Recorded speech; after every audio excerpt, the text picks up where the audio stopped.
Seorang ibu yang buta pergi menjemput putrinya, tapi begitu si gadis melihat ibunya, ia langsung menutupi lonceng kecil di tasnya agar ibunya tidak bisa mendengarnya, karena ia membenci kenyataan bahwa ibunya buta. Namun sang ibu mengenali aroma tubuh putrinya dan langsung tahu segalanya. Saat gadis itu pulang ke rumah, mereka langsung bertengkar hebat. Ponsel si gadis berbunyi, dan karena frustasi, sang ibu melemparkan ponsel itu ke lantai. Si gadis semakin marah. Ia masuk ke kamar ibunya dan menghancurkan kaset-kaset kesayangan ibunya. Pertengkaran mereka semakin keras hingga akhirnya sang anak pergi meninggalkan rumah.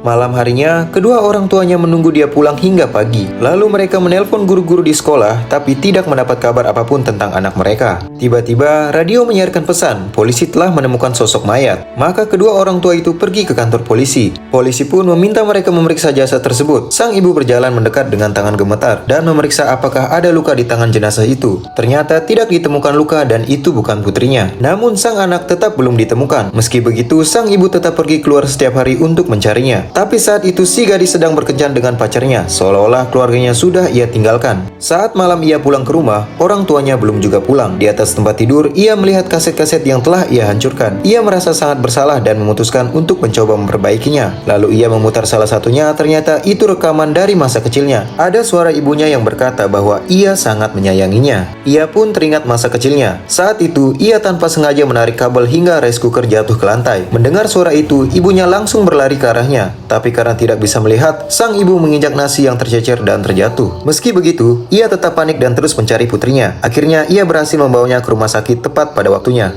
Untungnya hanya luka bakar ringan di lengannya, tapi sang ibu tetap menyalahkan dirinya sendiri dengan sangat dalam. Dalam rekaman itu, sang ibu meminta maaf kepada putrinya.